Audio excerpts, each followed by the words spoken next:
refleje la perspectiva de género en todos los niveles del sistema judicial mexicano y cómo fomentar la resiliencia ciudadana frente a un entorno, insisto, de impunidad, violencia y desigualdad, y qué papel pueden jugar las mujeres líderes en este proceso. Vamos a escuchar en primer término y cedo la palabra a Denise Dresser.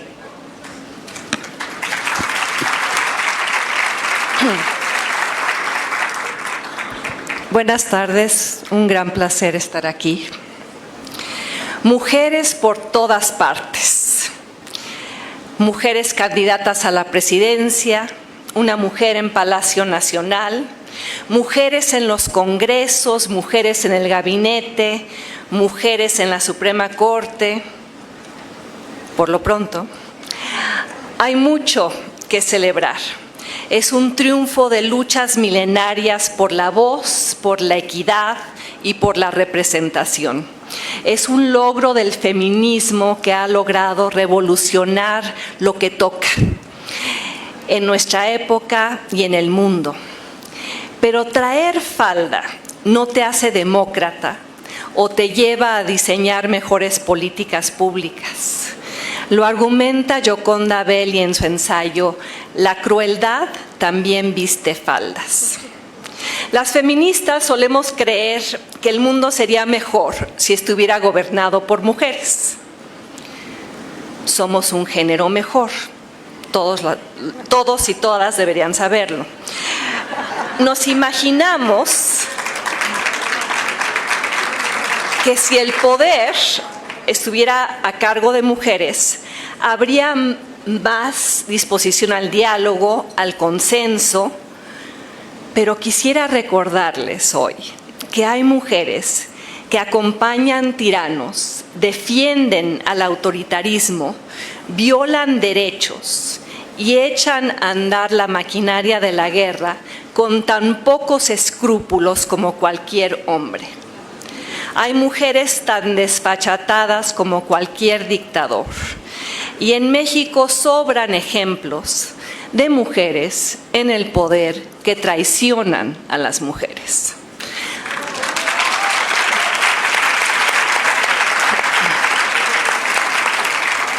Hay mujeres que se vuelven escalera para que todas suban, pero hay otras que se convierten en mampara del poder machista. El sexo, el género, no confiere inmunidad para el desatino, o para la crueldad, o para la tentación autoritaria. No es cierto que llegamos todas. Al escudriñar al mundo y comparar a México con él, es cada vez más evidente que nuestro país ha ingresado al club deshonroso de las democracias en proceso de erosión. En diversas latitudes crece el número de regímenes liderados por personas democráticamente electas que llegan al poder y se valen de las instituciones de la democracia para desmantelarla. Hay una literatura creciente sobre lo que se llama el democratic backsliding y México cumple con casi todos los criterios de un proceso pernicioso a nivel global, junto con Hungría, Turquía, Tailandia, Filipinas e incluso Estados Unidos con Donald Trump. Las señales de los últimos 6 años y meses deberían preocuparnos. En nombre de la agenda del combate a la corrupción y a la pobreza y a los privilegios y al neoliberalismo, hemos entronizado un régimen que ha capturado al Poder Judicial, ha destruido los pocos pesos y contrapesos que logramos erigir, ha permitido que México se vuelva un país donde se mata a más periodistas que en países en guerra civil. México hoy es un país donde se embiste a las madres buscadoras, se descalifica a las víctimas de la violencia, se critica a las feministas y se les gasea en cada marcha, se denuestra a los periodistas y se colocan vallas a la libertad de expresión. El asalto institucional y el asalto a nuestra débil democracia tiene serias implicaciones para los derechos humanos, la política social, para la justicia y sobre todo para las mujeres. Reitero, no es cierto que llegamos todas, porque si eso fuera así, el presupuesto del 2025 lo reflejaría. Basta con examinarlo. Los recortes brutales a los programas de género, los recortes brutales al Instituto Nacional para las Mujeres, el hecho de que no exista un rubro que logre proveerle presupuesto a un sistema nacional de cuidados, la desaparición de los programas para la prevención de violencia de género y la gobernanza performativa de los últimos años, más interesada en la popularidad que en los resultados, nos está conduciendo a un camino conocido, por el que ya andamos, no a una democracia plural, no un país que aspira a la modernidad compartida, sino a una cleptocracia sin leyes, con una nueva élite propensa a la corrupción, apoyada por personas que deberían combatir ese desenlace en lugar de apoyarlo. La responsabilidad también recae en la falta de respuesta de quienes rodean y justifican y se acomodan y callan. Quienes en el ámbito ciudadano, político, intelectual y periodístico han sido atraídos irresistiblemente a la seducción autoritaria y a normalizar lo que no es normal. Quienes no han sabido resistir las grandes mentiras reiteradas sin pudor. El autoritario o la autoritaria siempre encontrará verdugos y verdugas dispuestas. ¿Qué esperar entonces de las mujeres en el poder? ¿Cuál debería ser nuestra exigencia en estos nuevos y al mismo tiempo viejos tiempos? Que las mujeres en el poder se paren con otras mujeres, que entiendan el imperativo de luchar por un México capaz de construir muros contra el patriarcado que regresa, que un México capaz de corregir las injusticias estructurales padecidas por las hijas de tantas, un México donde las niñas y las mujeres sean valoradas, respetadas y creídas por nuestras instituciones políticas, legales, médicas y judiciales. Un México seguro para el 51% de su población. Esta ha sido una pelea larga, será interminable y yo auguro que más dura aún en estos tiempos. Porque advierto, la sororidad no debe significar la provisión de apoyo irrestricto a cualquier mujer por el simple hecho de serla. Sororidad no implica complicidad con quienes apuntalan a hombres que gobiernan detrás de la silla presidencial en lugar de derrumbarla. No olvidemos, ya que aquí hablamos con la verdad, que Claudia Sheinbaum llamó provocadoras a las activistas que pintaron puertas y monumentos. No olvidamos las vallas y los granaderos obstaculizando nuestra llegada al Zócalo cada 8 de marzo que marchamos.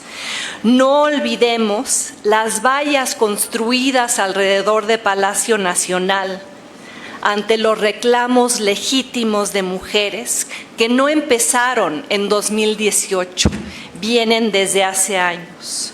No olvidemos la prisión preventiva oficiosa, hoy ya reforzada, que afecta de peor manera a los pobres y sobre todo a las mujeres que reciben sentencias más largas.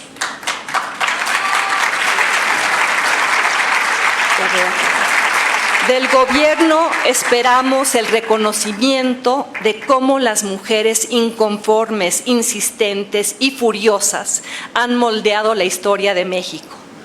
No solo las mujeres de la Cuarta Transformación. ¿Y qué espero de ustedes en esta mi primera intervención? Yo estoy aquí para que quienes están sentados escuchándome no se conviertan en facilitadores o facilitadoras. Incluso los que callan y se imaginan libres de culpa la comparten. El poder siempre busca marginalizar a los y las escépticas, crear confusión y acallar la protesta vilipendiando a quienes protestan. Como le digo a mis alumnas, no quiero que tú seas de las que permite el vuelco al pasado por indiferencia o miedo o silencio o porque piensas que lo que haces no importa. Estoy aquí para que quienes nos escuchen cultiven el juicio independiente en lugar de sucumbir a la seducción autoritaria y para que promuevan la decencia colectiva en lugar de la polarización destructiva, para que sean ciudadanos y ciudadanas en un país en riesgo. Gracias.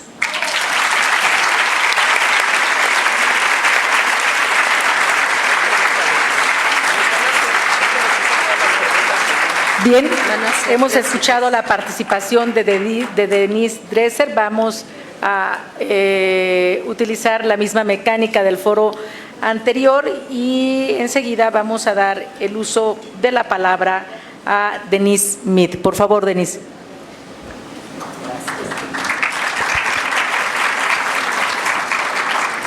Muy buenos días, bueno, ya tardes. Quiero reiterar el agradecimiento, me sumo al panel anterior a Gustavo Padilla, Adriana Padilla, muchísimas gracias y sobre todo felicidades por este gran evento. Yo quiero empezar a hablar, como Valeria Moy, me sumo justamente, hay que hablar del elefante en el cuarto.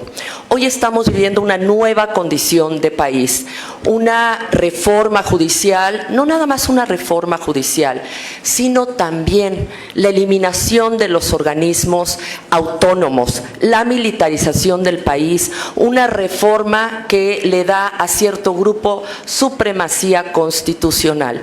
Y si vamos a hablar de impunidad, este es un caldo de cultivo perfecto para la impunidad y sobre todo para la impunidad de quienes ostentan el poder. Y cuando hablamos justamente de la reducción de la impunidad, a mí me gustaría hablar de las víctimas. Yo trabajo como perito forense y como psicóloga clínica con víctimas. Y de las víctimas casi no se habla, se dan muchas estadísticas y las propias estadísticas que nos dan, gracias, hablan de una reducción de los delitos, cuando lo que podríamos estar viendo es una disminución de las denuncias. ¿Y por qué las víctimas no están acercándose a el Poder Judicial que finalmente los podría ayudar a acceder a la justicia? Es por falta de confianza en el proceso y también porque son extorsionados y porque son agredidos. Es por eso que es necesario hablar del origen de donde empieza este proceso, que son los ministerios públicos y las fiscalías, de las cuales no se trató ahora que se hizo la reforma al Poder Judicial. Pues bien, yo les puedo decir que el nivel de impunidad hoy por hoy en la mayoría de los delitos es alrededor de un 95%. Es por eso que las personas, gracias. Es por eso que las personas finalmente desisten o ya entraron al proceso y finalmente renuncian a esta posibilidad. ¿Qué tenemos que hacer? Pues también les voy a hablar de una realidad de lo que hoy está pasando.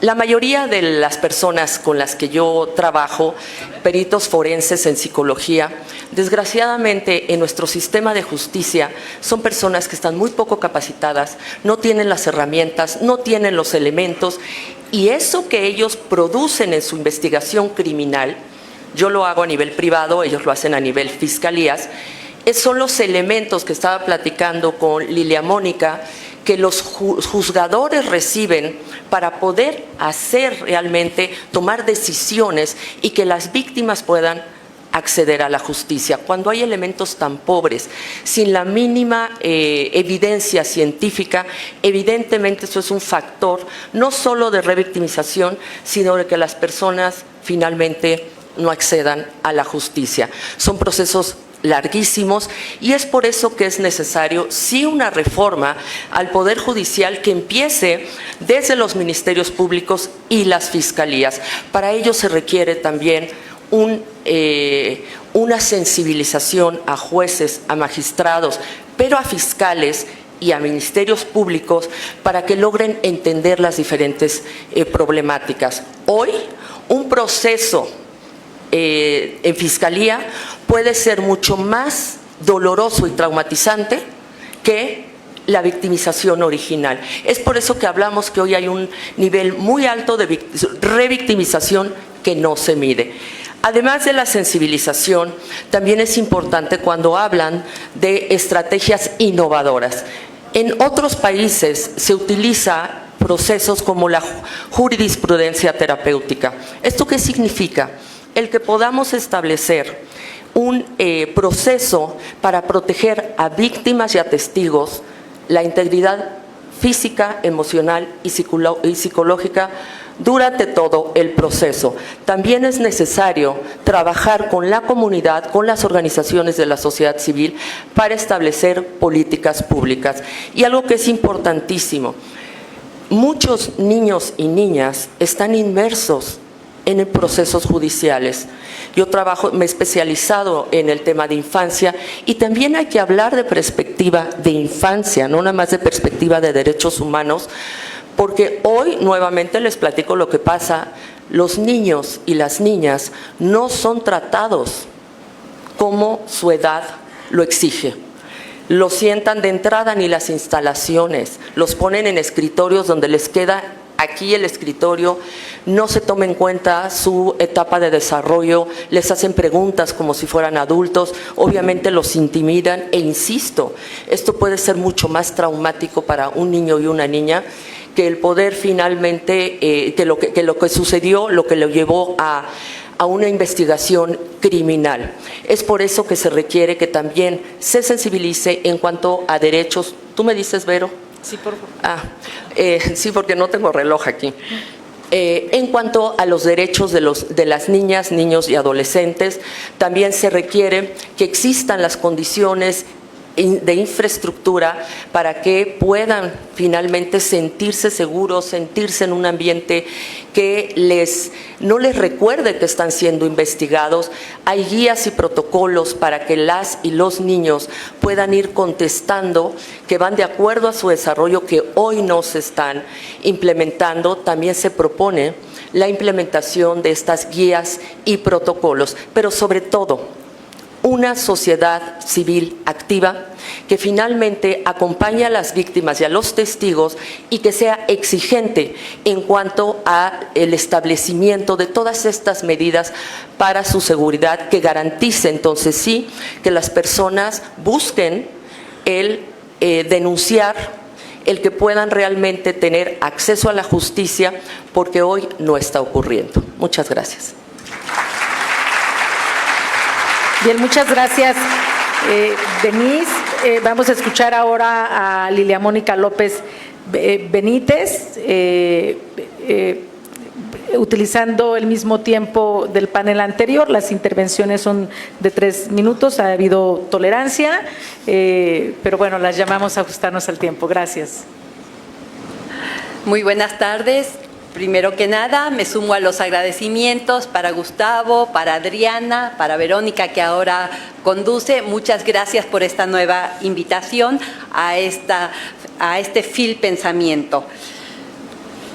Qué difícil hablar de impunidad y de justicia en México cuando el 15 de septiembre de este año se publicó en el Diario Oficial de la Federación la reforma judicial que afecta primordialmente por ahora al Poder Judicial de la Federación. Por eso, nuevamente, me atrevo a decir, y lo seguiré diciendo, la justicia en México está de luto.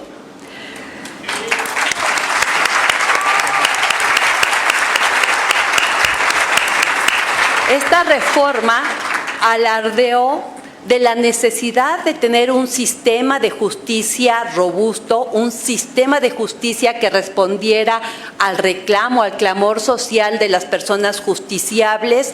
Y si nos quedáramos en ese punto, estaría totalmente de acuerdo. La gente necesita un sistema de justicia robusto, pero no se va a lograr con esta reforma recién publicada. ¿Y por qué no se va a lograr? Porque realmente no está tocando el fondo de la justicia en nuestro país.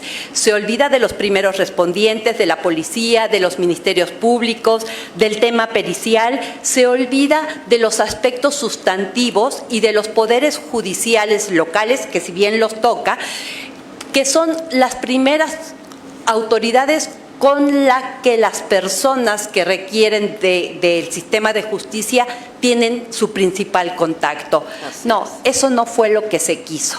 Se quiso destruir y se está destruyendo, o ya se destruyó, al Poder Judicial de la Federación, un Poder Judicial incómodo. Incómodo para el gobierno, incómodo para las decisiones que desde presidencia se han alardeado y que van a traer un profundo daño a la sociedad mexicana.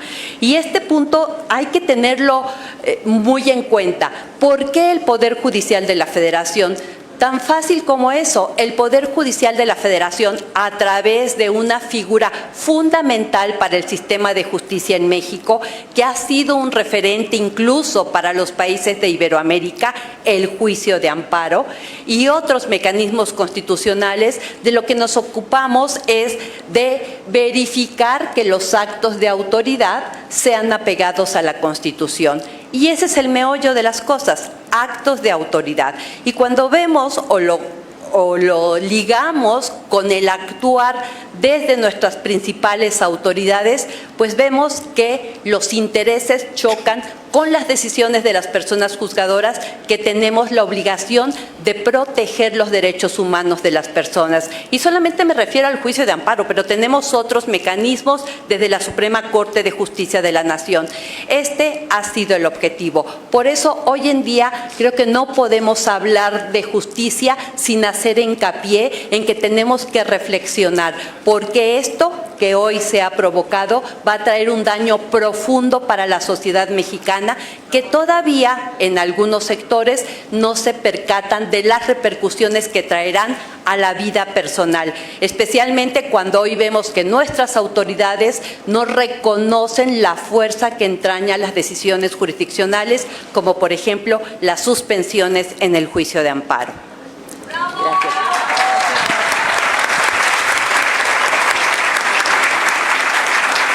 Muchas gracias, Lilia, por tu intervención.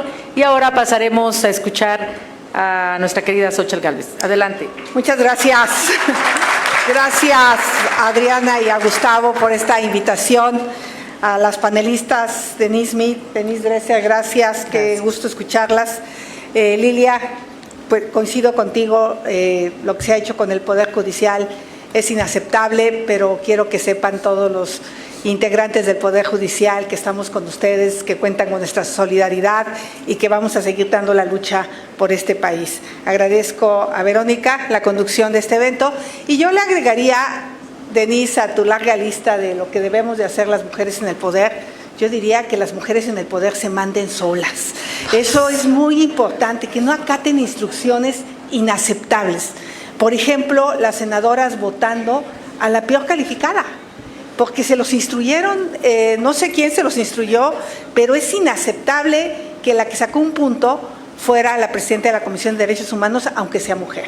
Yo creo que el talento, la capacidad es algo que tenemos que privilegiar y veremos ahora a las diputadas, aquí está mi querida Pati Mercado y me queda clarísimo que ella es una mujer que se manda sola, que en otro tiempo yo veía a las mujeres oponerse a sus grupos parlamentarios para crear estas bolsas de presupuesto transversal para temas fundamentales de las mujeres. Yo quisiera ver a esas mujeres valientes, inclusive de Morena, a las de la oposición, cerrando filas para buscar un apoyo hacia las mujeres que están en una condición de injusticia, de pobreza, en fin. No hay duda que la llegada de una mujer a la presidencia de la República es algo que tendríamos que celebrar todos los mexicanos y las mexicanas, porque es una lucha larga de las mujeres. Ya voy para allá, yo sé que es polémico lo que estoy diciendo, o sea, el hecho de la llegada de una mujer, pues claro que rebasamos a Estados Unidos, rebasamos a Francia, rebasamos a España, o sea, estos países todavía no logran tener una mujer presidenta. Pero aquí sí coincido con Denise Dresser, y ya había leído yo su artículo, de que ser mujer no es sinónimo de ser demócrata. Es claro que la presidenta de México ha atentado contra las instituciones democráticas, contra la división de poderes, y eso no es aceptable. Ser mujer no significa ser congruente con tus principios y ser autónoma. Y yo diría, ser mujer presidenta no significa ser sorora.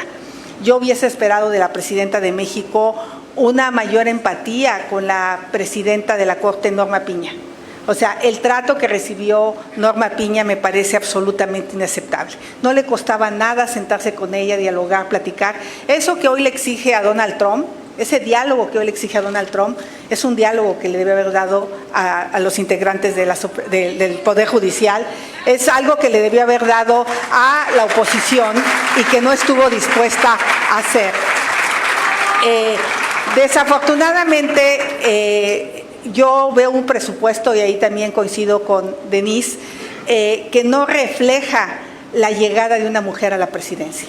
A mí me llama la atención que el Sistema Nacional de Cuidados no se haya aprobado.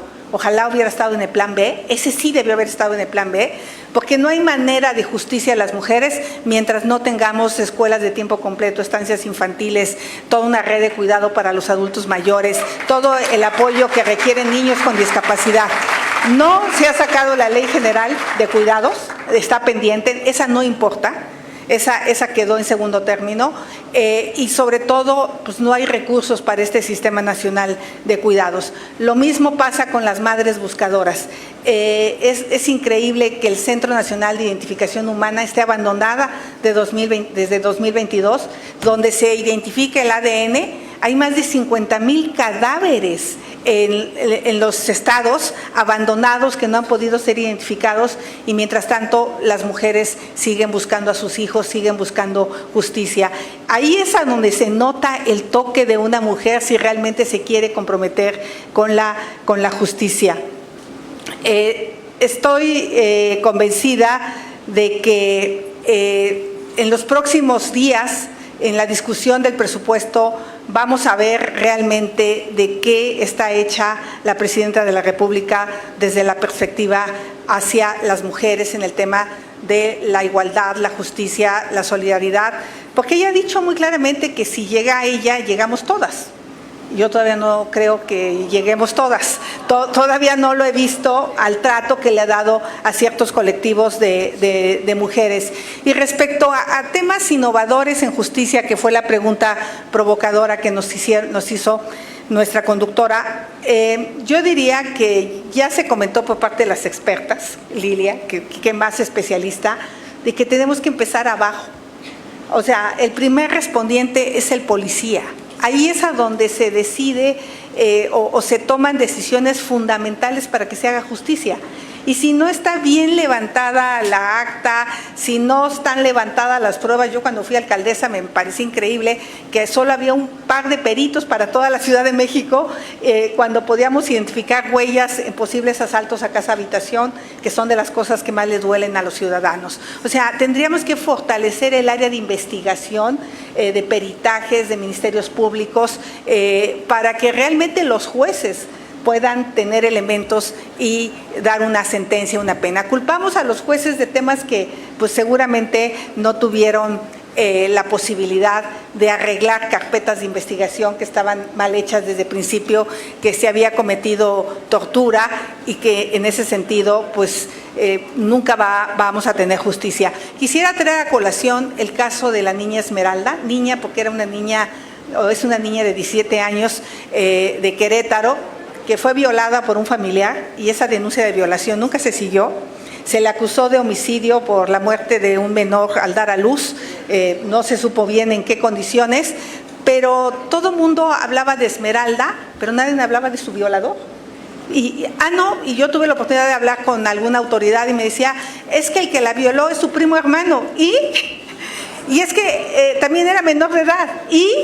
Entonces creo que la justicia con perspectiva de género sí es muy importante. Esmeralda era mujer, indígena, menor de edad y pobre.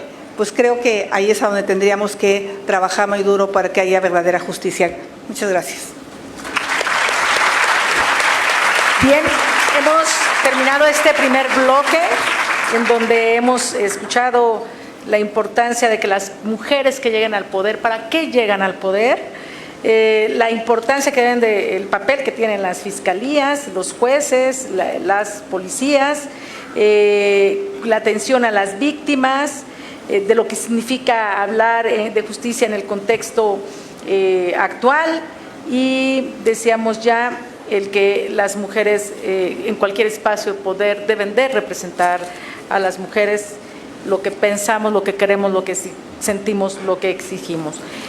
A continuación vamos a pasar a la siguiente pregunta, a la siguiente ronda. Ahora hablaremos de libertad de expresión. Hemos hablado un poco de justicia, ahora hablaremos de libertad de expresión, que es fundamental de las democracias. Las preguntas son las siguientes. ¿Cuáles son las principales barreras para la libertad de expresión en México y cómo se pueden enfrentar de manera efectiva? ¿Qué estrategias pueden adoptar las mujeres líderes para combatir la concentración del poder y fomentar la rendición de cuentas desde sus espacios de influencia? Ahora vamos a darle el uso de la palabra a Denise Smith y enseguida a Lilia Mónica López. ¿Estás alternando? Sí. Ya, perfecto. Adelante. Sí. Bueno, creo que quedó un tema en el tintero hace ratito que no tomamos ninguna de las cuatro, que fue la resiliencia. Y bueno, también me toca a mí ese tema, ¿no? Es un tema que poco se habla, del que todos participamos de manera personal. Y con este escenario que hoy se está planteando, las cuatro coincidimos en que es un escenario muy complejo. México está cambiando, estamos entrando en una etapa muy compleja, pero no estamos hablando de qué está pasando con cada uno de nosotros y como sociedad, de qué manera nos está afectando. Yo he escuchado en múltiples ocasiones cómo se siente la gente derivado de estos cambios, destrucción a nuestro sistema democrático, la pérdida de nuestras libertades. Hay quienes nos damos cuenta más y hay quienes finalmente pues ni siquiera se han enterado de lo que está pasando, pero pareciera que estas emociones que nos están afectando como sociedad están siendo invisibilizadas. La tristeza, el enojo, la desesperación y la gran incertidumbre. Pues bien, hablando de resiliencia, un término que muchas veces no sabemos ni de qué se trata, es la capacidad de resistir, la capacidad de salir beneficiados de una situación compleja, de una situación dolorosa, de una situación traumática.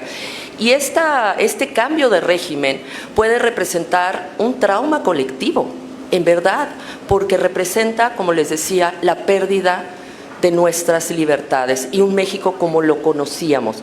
¿Qué podemos hacer como sociedad civil? Nosotros en México Unido es una organización que coordino desde hace mucho tiempo y a nivel nacional. Estamos desde el primer día que empezó todo esta destrucción, seguimos trabajando. ¿Qué podemos hacer desde nuestro ámbito? Primero que nada, empezar a trabajar con la capacidad de aceptar los cambios que evidentemente ya están viniendo para empezar justamente a construir estrategias desde este nuevo escenario. También es necesario que empecemos a hacer redes de apoyo social.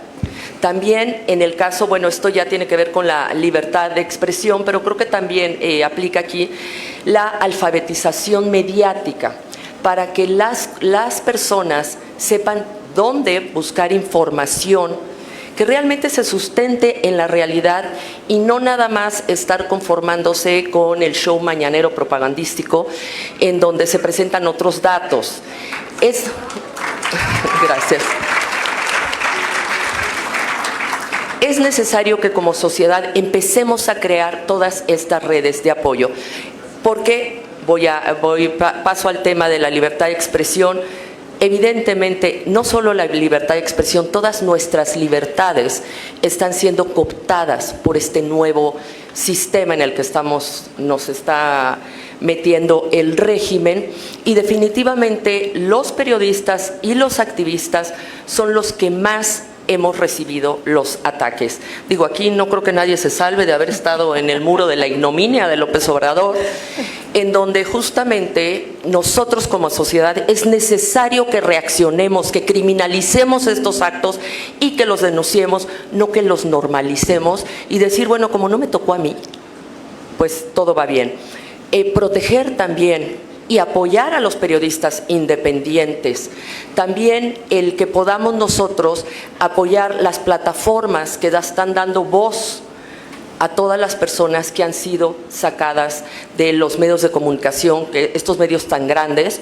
Yo les quiero decir que a mí también me sacaron, yo estaba con Ricardo Rocha, creo que a todos aquí, ¿verdad?, nos han afectado de esa manera, de tal manera que podamos darle seguimiento a todas estas personas y también nosotros como comunidad, como mujeres, seguir construyendo y siendo un ejemplo para las siguientes generaciones, y esto voy a tomar una cosa que dijo Enrique Lamadrid en una reunión que tuvimos: insistir, resistir y jamás desistir, ¿verdad?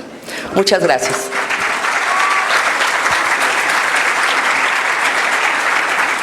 Gracias, Denise Smith. Y a continuación escucharemos a Denise Dresser. Muchas gracias. Para responder este tema sobre los retos a la libertad de expresión, quisiera contar un par de anécdotas que me involucran, pero me trascienden. Pasé el sexenio de Andrés Manuel López Obrador litigando por temas vinculados con la libertad de expresión y la transparencia. Pasé 6 años intentando defender mis derechos y los de todos y todas, no porque me sienta Juana de Arco o como me dijo Andrés Manuel Observador, Josefa, doña Josefa, libertadora, sino porque creo firmemente en el compromiso ciudadano, como lo dice Ai Weiwei, el disidente chino, de usar las instituciones para ver si funcionan para ti o no. La entonces diputada Andrea Chávez, me demandó 2 veces por violencia política de género. Una por haber tuiteado que Delfina Gómez era una delincuente electoral, lo cual no es una opinión, es verídico. El Tribunal Electoral la declaró culpable de haberle quitado, creo que 20% del sueldo a quienes trabajaban para ella en el municipio que gobernaba. Y me demandó por segunda ocasión cuando hice alusión a que la diputada usó para su uso personal un avión militar con el que trasladó a su familia a su informe de gobierno. Estuve meses litigando. Gané ambos litigios. El Tribunal Electoral del Poder Judicial se manifestó claramente diciendo que una mujer en la política, con todos los recursos que tiene, incluyendo personas que arman litigios contra periodistas dentro del Congreso, estaba abusando de la legislación de violencia política de género para tratar de cercenar la libertad de expresión. Yo gané esos litigios, pero la composición del tribunal ha cambiado. Y yo diría incluso el compromiso democrático del tribunal que me dio a mí la victoria ha cambiado. Ese es un riesgo latente, que se intente limitar la libertad de expresión utilizando el argumento a veces espurio de la violencia política de género. Segundo litigio, yo demandé a Andrés Manuel López Obrador por las 187 menciones que hizo de mí en la mañanera. El presidente puede tener una opinión, puede manifestarla, lo que no puede hacer es difamar. Y yo lo demandé por la difamación, por haber dicho en la mañanera, así con mi foto enorme atrás, que yo era agente de un gobierno extranjero, porque mi nombre aparecía en unos cables de Wikileaks, porque alguna vez fui a un desayuno a la Embajada de Estados Unidos. Para quienes les interese ahondar en el caso, el nombre del expresidente también aparece en cables de Wikileaks, entonces, siguiendo la misma vara, él también debería ser denunciado, por supuesto, espía a la patria. Bueno, metí un amparo, cosa que ahora va a ser mucho más difícil para los ciudadanos usar, el amparo que te protege de abusos del gobierno federal. El amparo transitó por una jueza que primero se enfermó, luego desapareció, finalmente la sentencia vino vía la secretaria de Acuerdos, quien me dijo que yo no tenía derecho a ampararme porque la mañanera no era un acto de autoridad. A ver, señoras, señores, jóvenes, ciudadanos, si la mañanera no es un acto de autoridad, entonces, ¿qué diablos estamos haciendo pagándola con recursos públicos? En amparo en revisión, porque no acepté la sentencia. Esto se fue a un tribunal colegiado en materia administrativa, meses y meses y meses, y finalmente una semana antes de que terminara el sexenio, el tribunal me da la razón, parcialmente, con efectos generales, y dice algo que la presidenta hoy está violando. ¿Qué es lo que determina el tribunal colegiado? Que ningún funcionario público puede usar la mañanera para insultar, denostar o proveer información equivocada sobre un individuo o una institución. Creo que por aquí está Valeria Moy. En la mañanera recientemente la presidenta criticó al IMCO. En la mañanera también se sigue evidenciando a periodistas por supuestamente mentir. Eso es una violación de una determinación que quedó establecida por un tribunal colegiado. Ese riesgo, entonces, sigue ahí. Tercero, el aeropuerto militar de la Ciudad de México, lo llamo militar porque está conducido, operado por militares, saca un tuit en el cual pone mi paso por el aeropuerto minuto a minuto con las cámaras en respuesta a una queja que yo hice por la violación, por el mal servicio que nos dan como consumidores y ciudadanos. Imagínense que esto le sucediera, que una institución del gobierno sacara un tuit en el que claramente, de forma intimidatoria, dice que los está vigilando con cámaras. Yo metí una acción ante el INAI, porque ¿qué había hecho el aeropuerto de la Ciudad de México, la autoridad militar del aeropuerto? Violar la ley de protección de datos personales. Gané ese juicio en el INAI me da la razón. Y el INAI manda instrucciones al aeropuerto militar de la Ciudad de México de que coloque anuncios para que todos ustedes que transitan por ahí sepan que los están grabando, pero que el aeropuerto no puede hacer públicos sus datos personales. Y sigo en litigio contra 2 exfuncionarios de la Cuarta Transformación del gobierno anterior, despedidos por violencia de género, por agredir a estudiantes, por atosigar sexualmente a mujeres en el Instituto Nacional de los Mexicanos, de Protección de los Mexicanos en el Exterior, y alguien que trabajaba para el gobierno que hizo esto con alumnas del ITAM. Sigo litigando. Ahora, ¿qué va a suceder? Muévanse de estas anécdotas que me involucran específicamente. Extrapolen las lecciones de esas esos litigios y de las respuestas a cualquier ciudadano o ciudadana de este país en este momento que se va a enfrentar a este tipo de demandas frente a un poder judicial ahora absolutamente controlado por el partido en el poder.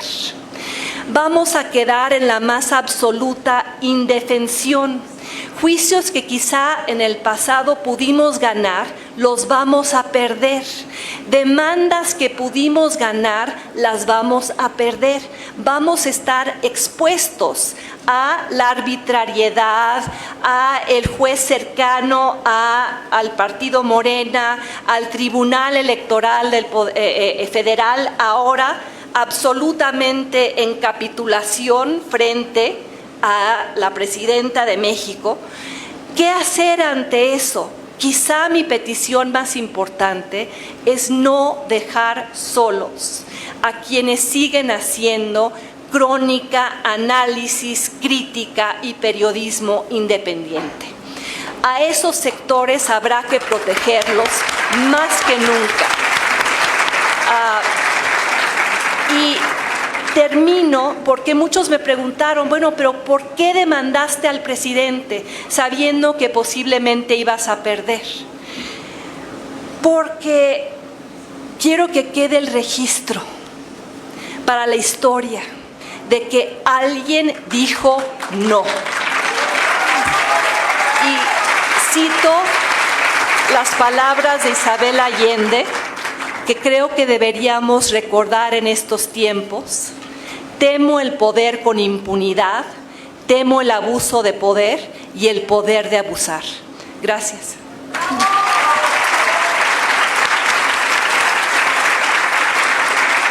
Gracias por esta intervención de Denise Dresser. Ahora escucharemos a Xóchitl Gálvez. Muchas gracias. Pues mi historia es muy similar a la de Denise, pero yo sí le pude ganar al presidente. Todo empezó aquí en Guadalajara, hace 2 años, 3 años, no, bueno, cuántos ya se me fue, en el sentido que aquí hice una declaración, estábamos hablando sobre política social, y dije que a los jóvenes construyendo el futuro, además de darles estas becas que me parecía importante, teníamos que darles habilidades digitales, competencias laborales, enseñanza de un idioma, para que esos jóvenes, terminado su proceso de beca, pues pudieran integrarse al mercado laboral. Eso fue más o menos lo que dije, y el presidente de la República lo tradujo en la mañanera diciendo que yo quería quitar los programas sociales. Y eso se lo llevó en toda la campaña. Y eso se volvió una verdad que se repitió hasta el cansancio y no hubo manera de decirle a la gente que no se le iban a quitar los programas sociales. Entonces yo en ese momento no me fui por el amparo, viendo la experiencia de Denise, sino lo que yo decidí fue denunciar que la mañanera sí era un acto de autoridad y que yo tenía el derecho de réplica. Y un juez valiente, porque tengo que decirlo, y un colegiado que revisó esta decisión, dijeron efectivamente la mañanera es un acto de autoridad y se le debe de dar a Xóchitl Gálvez el derecho de réplica. Por eso fui a tocar la puerta de Palacio Nacional, y aquí que decían que hay que abrir puertas, pues a mí no me la abrieron, me la cerraron, y ustedes, pues fue en ese momento en que decidieron que yo encabezara la candidatura presidencial, y yo se los agradezco porque sin ese 1,000,000 de firmas jamás hubiera sido yo candidata, no estaba en mi plan de vida, y lo hice con muchísimo orgullo, y aprovecho para decirles a todos aquellos que creen que ganamos la elección y que yo me vendí, pues la verdad me hubiera encantado ganar la elección. Por supuesto que fue una elección de Estado, por supuesto que se cooptó el voto, por supuesto que se usó dinero público, que hubo actos anticipados de campaña, todo eso existió en esta elección. O sea, 5 años antes el presidente le levantó la mano a Claudia y dijo es ella. Y desde entonces empezó su precampaña. Y el tribunal no hizo absolutamente nada. Por ejemplo, en el caso de las mañaneras, donde el presidente me denostó en 80 ocasiones y a su candidata la alabó en más de 300 ocasiones. O sea, eso fue una injusticia. El tribunal pateó el bote. La sala especializada dijo dijo hubo violencia política en razón de género. Y la Sala Superior fue incapaz de dictaminar la violencia porque hubiera implicado una multa para el presidente, podía haberse dado inicio a un proceso penal contra el presidente y hasta la fecha sigue sin resolver. Y también sigue sin resolver toda la intervención del presidente en la elección. Entonces, hay una noticia, mi caso sigue vivo, Denise. Mi caso regresó a un colegiado, después de ir a la Suprema Corte de Justicia, porque la presidencia, para no darme el derecho de réplica, lo impugnó ante la Suprema Corte de Justicia y le pidió que jalara el caso para decidirlo. La Suprema Corte de Justicia pateó el bote y se lo regresó a un colegiado, que pronto deberá de decidir si tengo o no derecho de réplica, y vamos a ver si la presidenta Sheinbaum me abre la puerta. Eso va a ser una prueba muy importante para que yo pueda ir a dar mi versión a la mañanera, pero la lucha sigue. Entonces, yo aquí coincido con Denise de que nunca hay que darse por vencidos, que hay que pelear, que efectivamente esta contienda de jueces, magistrados, pues hay muchos, híjole, yo no sé si llamarle patito, pero seguramente la manera que se incrementaron los registros de manera como de la operación Tamal, ¿no?, que conocimos de una diputada de Michoacán pidiéndole a todo el mundo que se registrara, pues no nos da mucha esperanza en que los próximos jueces y magistrados vayan a ser imparciales, vayan a estar preparados, que es lo más grave e importante que conocimos. Entonces,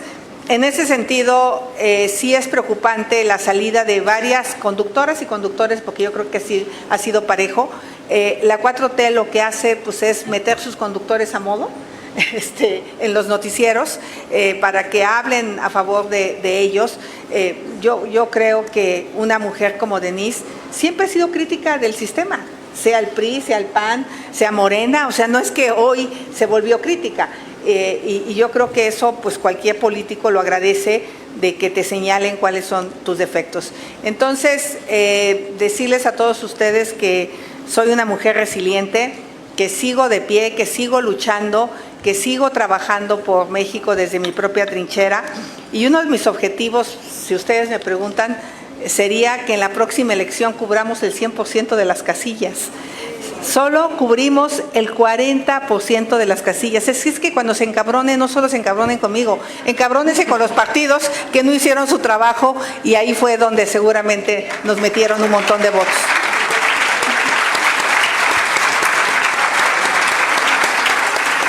Gracias, Xochitl. Y ahora escuchamos a Lilia Mónica López. Adelante, Lilia. El tema que tocamos ahora en esta segunda ronda es de lo más importante, y desafortunadamente el derecho a la información, la transparencia, igual que el tema al Poder Judicial, hoy también está de luto. Lo acabamos de ver apenas hace unos días. Y sin duda alguna se entiende por qué está de luto el derecho a la información, porque la verdad también incomoda. Y la verdad incomoda, venga del periodismo, del activismo, de la academia, o provenga también de las personas juzgadoras. ¿Y cómo vamos a reducir esa polarización y cómo vamos a incrementar el derecho a la información si hoy en día se gobierna para 36 millones de mexicanas y mexicanos y no de 130 millones?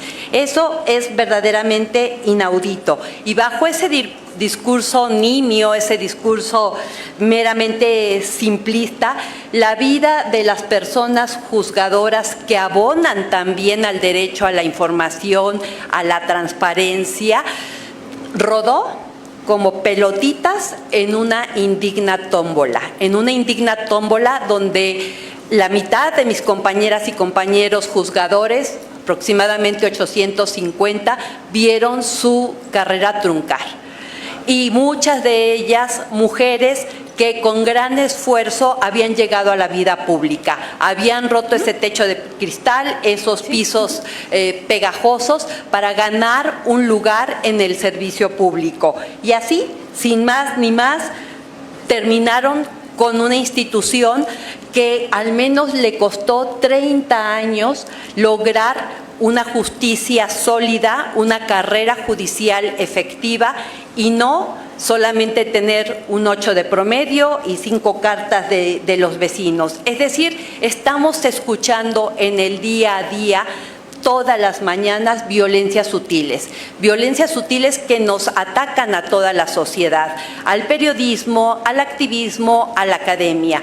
Tenemos que reconstruir este país, tenemos que recuperar la división de poderes. No podemos hablar de un derecho a la información cuando se ha cooptado a uno de los poderes del Estado mexicano. Un poder importantísimo en la vida de todas las personas, el Poder Judicial. Decíamos hace un rato, hoy de la Federación, pero la reforma incluye a más de 5,000 personas juzgadoras de los poderes judiciales locales. Muchas más vidas, muchas más experiencias, ahí se terminarán. ¿Qué necesitamos para reconstruir este país? En materia de información, que es el tema de esta pregunta, liderazgos efectivos. Mentes brillantes, como las de mis compañeras en esta mesa, voces disidentes, voces que ayuden a conformar una resistencia civil organizada y que empecemos a preparar un camino para lo que tiene que venir para este país, para el derecho que tenemos quienes estamos aquí, sin importar la generación a la que pertenezcamos ni el lugar de donde provengamos. Necesitamos generar un país fuerte, instituciones democráticas fuertes para abonar a su reconstrucción, pero especialmente a este derecho a la información. Muchas gracias. Bien, muchas gracias. Pasaremos a las siguientes preguntas después de escuchar a nuestras panelistas en la importancia, hablar de la importancia que tiene la libertad de expresión, los riesgos que puede haber cuando ésta se vulnera, la necesidad de proteger la diversidad de opinión, la convocatoria que se nos hace no dejar solos a quienes hacen crónica y periodismo y la necesidad de liderazgos y voces para defender este derecho humano.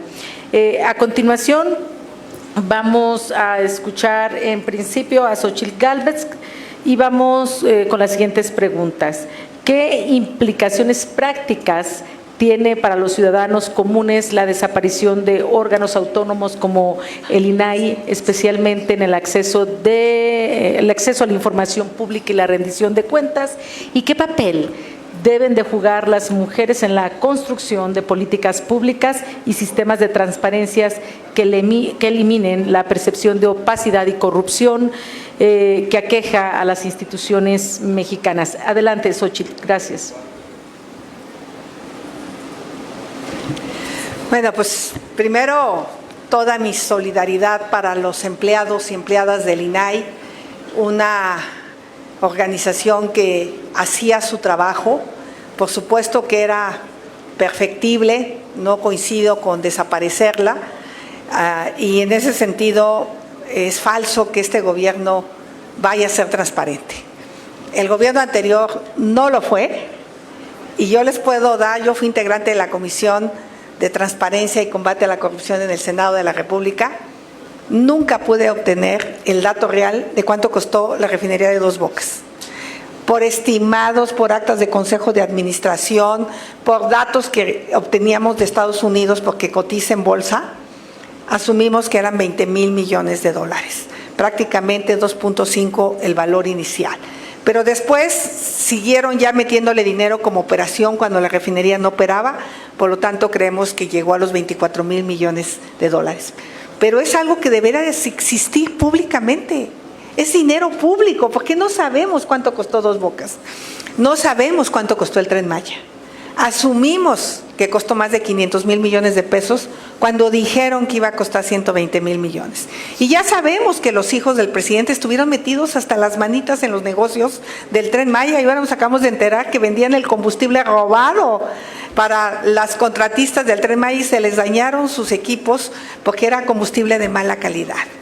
Y por el INAI nos enteramos, no de la Casa Gris como tal, porque esa nos enteramos por una nota periodística, pero gracias al INAI pudimos saber que el día que llegó a vivir el hijo del presidente, aunque le duela, José Ramón López Beltrán, a la Casa Gris, ese día Baker Hughes recibió contratos por $1 millón, el mismo día que llegó a la casa. Eso es lo que el INAI nos dijo, que sí había conflicto de interés, porque la casa, el dueño era un alto ejecutivo de Baker Hughes. Y Baker Hughes en Estados Unidos tenía contratos con Pemex Internacional de varios millones de dólares. Y eso lo supimos gracias al INAI.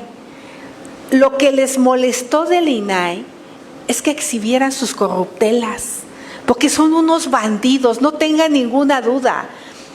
Venden medicamentos, negocios en las refinerías, negocios en las obras faraónicas del presidente. Y ahora Raquel Buenrostro sale con la noticia, y es otra mujer en el poder, que como es muy complicado hacer las obras, ya no van a requerir proyectos, planeación y proyectos ejecutivos. Hágame favor, o sea, ¿cómo vas a empezar una obra? ¿Cómo la vas a licitar si no hay un proyecto ejecutivo, si no hay una planeación? Por eso el Tren Maya pasó de 120,000 millones a 500,000 millones de pesos, y eso nos cuesta a los mexicanos. Están institucionalizando la corruptela. Por eso los próximos días tenemos que estar bien atentos. Por ejemplo, nos ocultaron el número de muertos en la pandemia.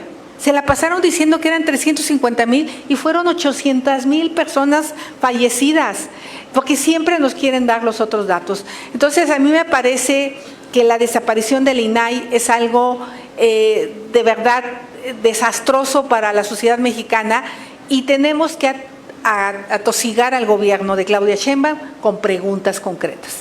Yo le exijo desde aquí a la presidenta que nos dé a conocer la encuesta nacional de adicciones que se levantó en el 2023, donde demuestre que efectivamente el consumo de drogas y fentanilo no es un problema para los jóvenes. Porque ya dijo que en México las familias nos cuidamos y que esas broncas no las tenemos en México. Que dé a conocer públicamente esa encuesta, porque ¿saben qué? No la han publicado. Y hay dos razones: o no la hicieron o los datos no les favorecen. Y yo no sé si los que nos van a entregar ya van a ser otros datos.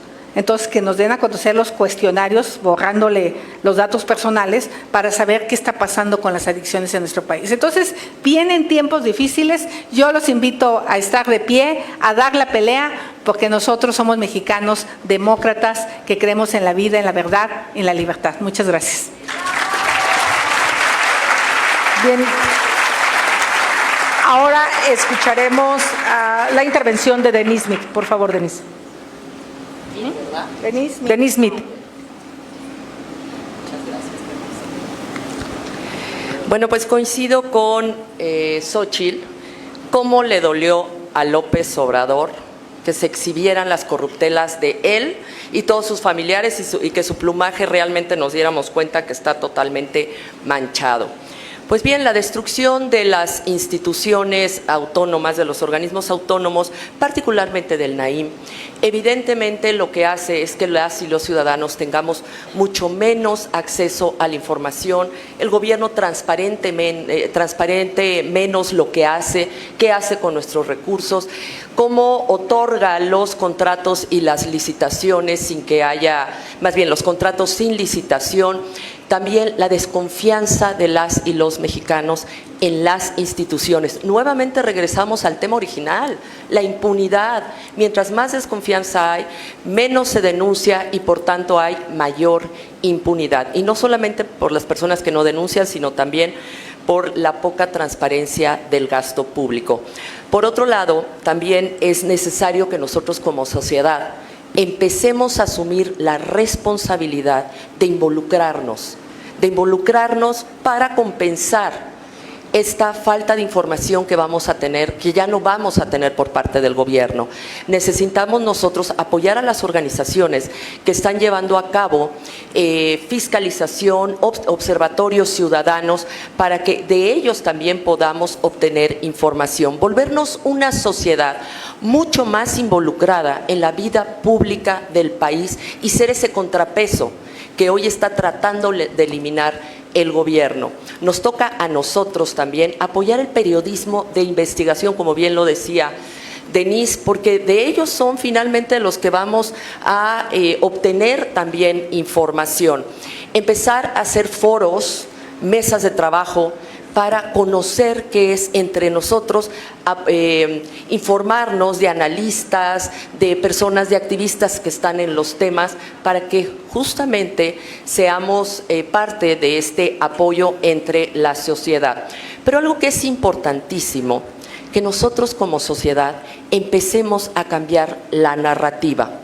Es lo primero que tenemos que hacer, porque hoy pareciera que hay una narrativa en donde se dice: Morena ya llegó, Morena puede hacer lo que le da la gana, no hay nada que hacer, y tal cual como lo dicen, flojitos y cooperando.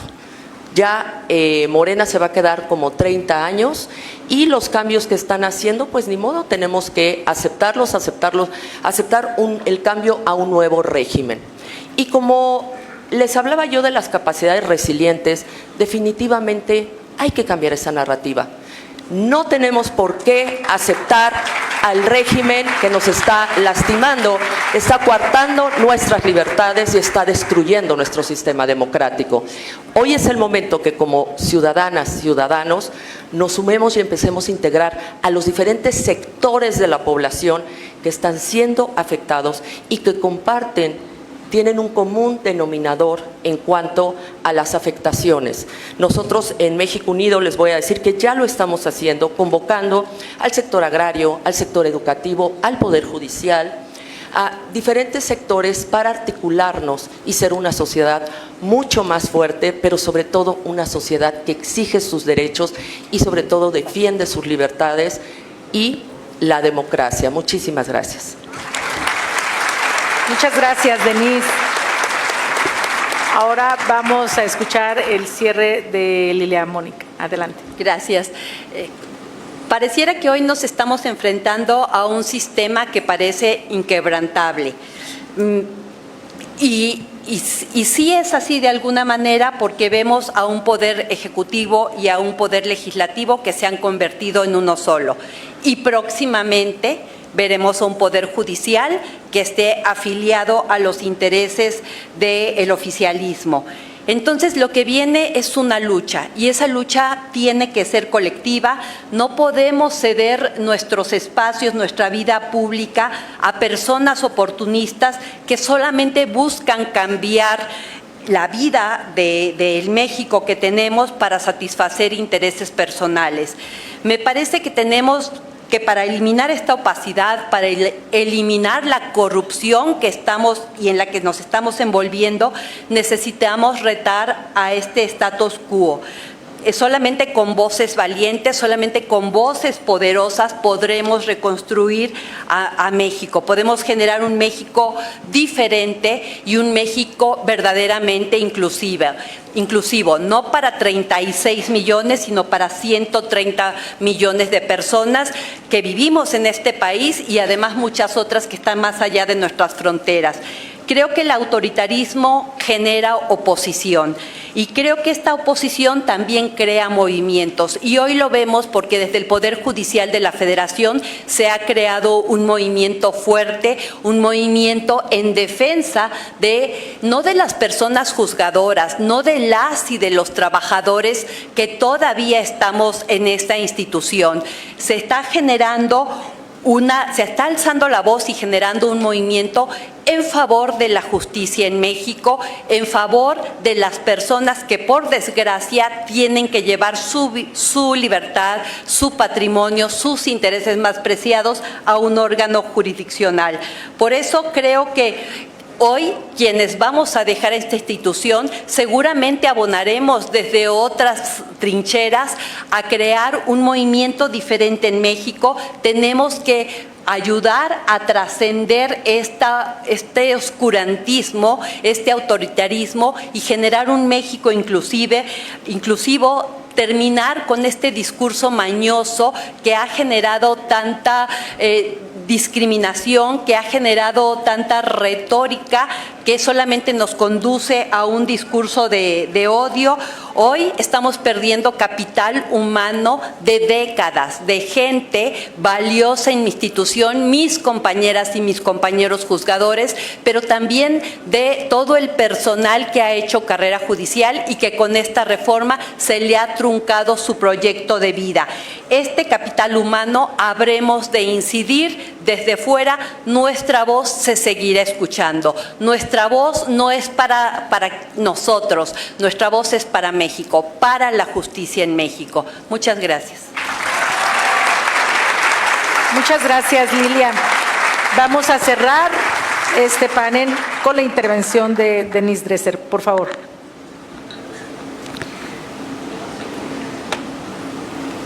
Con la aprobación atropellada de la llamada supremacía constitucional, con la reforma judicial, con la extinción de los órganos autónomos o su supuesta absorción por el gobierno federal, todos perdemos. Claudia Sheinbaum pierde la oportunidad de demostrar que va a actuar en función de la evidencia y la razón. Morena pierde la oportunidad de demostrar que, más allá de la insaciable ambición de poder que hay detrás de ese partido, realmente busca una transformación productiva. La oposición pierde al evidenciar su pequeñez ante la enormidad de los retos, pero más grave aún, los ciudadanos y ciudadanas de este país perdemos derechos y la posibilidad de hacerlos valer. Hemos quedado aún más indefensos ante una presidenta y un partido que rutinariamente abusan de su poder. Y en nombre del pueblo terminan arrebatándole a ese pueblo los poquísimos mecanismos que tenía para defenderse del Leviatán. Hay que resaltar la anormalidad de lo que estamos viviendo, una vorágine de reformas constitucionales diseñadas con prisa, promovidas sin debate amplio y de cara a la ciudadanía, aprobadas por élites partidistas que reproducen lo que criticaban del Pacto por México de Peña Nieto, una serie de iniciativas redactadas de forma desasiada por un partido gobierno que usa su mayoría calificada, obtenida de manera tramposa y corrupta, recordemos a Yunes, para aplastar cualquier disenso. Y detrás de la retórica se asoma la meta, y no es cumplir la voluntad de una parte del pueblo o hacer la justicia más funcional para los más vulnerables o apoyar a las mujeres de México. Con cada nueva iniciativa que se aprueba, el gobierno está mandando un mensaje, y es violento. Nadie puede impugnar lo que se hace. Ni los jueces, aunque violen sus derechos laborales o la carrera judicial, ni la Suprema Corte, aunque las reformas anulen la división de poderes, destruyan el federalismo o incumplan compromisos contraídos en el ámbito internacional, en los tratados globales. Nadie podrá apelar a los derechos humanos, a la libertad de expresión, a principios fundamentales antes contenidos en la Carta Magna, porque ahora Morena va a decidir qué partes le conviene cumplir de la Constitución, y si no le gusta cumplir esas partes, reformará a la Constitución, porque ya nadie va a poder interponer acciones de inconstitucionalidad, controversias constitucionales o amparos, aunque Morena mastique el proceso legislativo o Claudia Sheinbaum desacate el sistema internacional.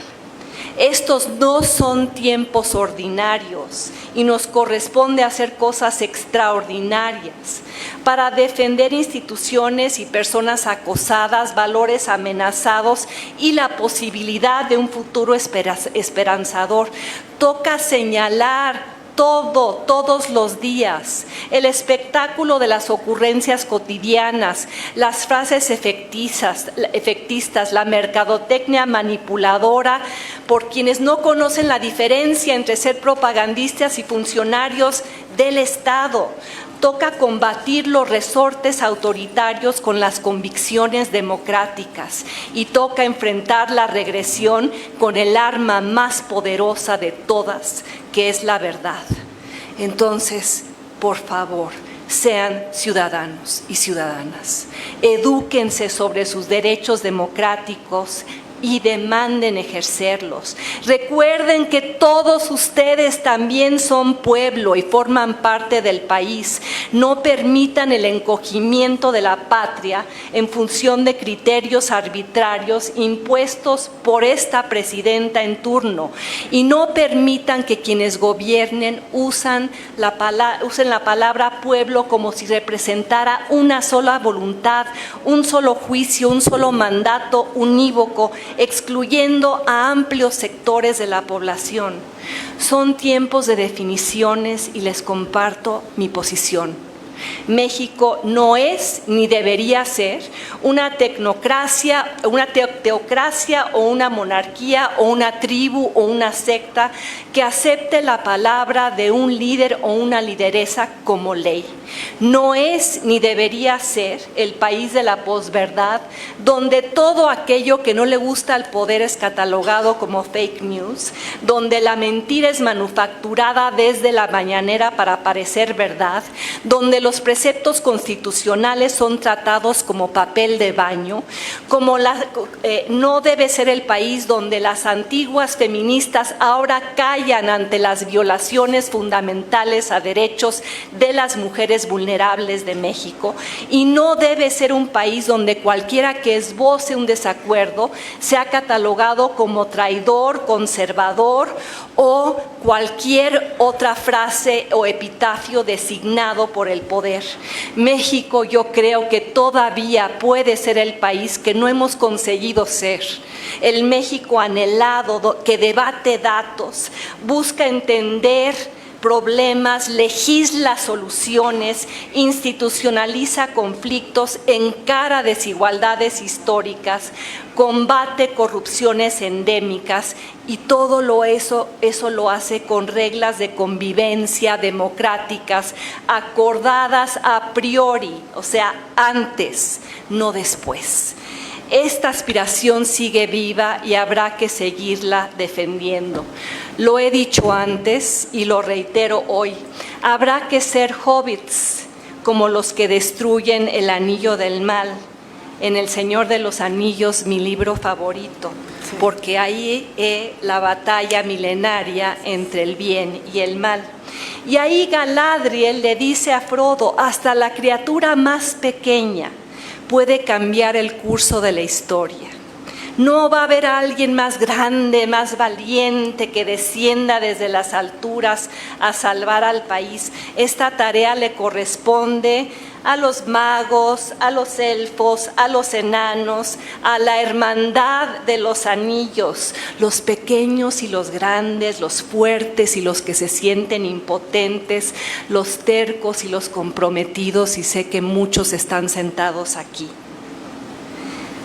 Alguien tiene que llevar el anillo del mal a Mordor. Ese anillo sigue vivo. Alguien tiene que cargarlo hasta allá y destruirlo. Y ojalá seas tú. Ojalá seas tú, Patricia Mercado. Ojalá seas tú, Marta Delgado. Ojalá seas tú, Malú Micher, que espero esté por aquí. Ojalá seas tú, Consuelo Sáizar. Ojalá sean todos los hombres y mujeres de buena voluntad reunidos en esta habitación. Yo voy a estar ahí, camino a Mordor, ojalá me los encuentre en ese camino. Aquí nadie se rinde. Gracias.